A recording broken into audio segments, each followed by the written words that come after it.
Hey, it's Cordero again. So I wanted to update you guys on the conditions of Oil Creek as in regards to behind 4 Star Pizza.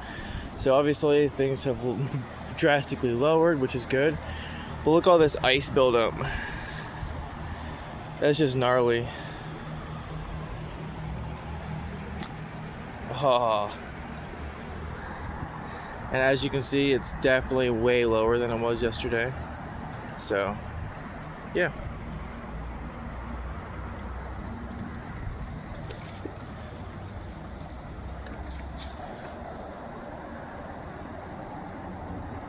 Anyway, I hope you guys have a fantastic day and stay warm.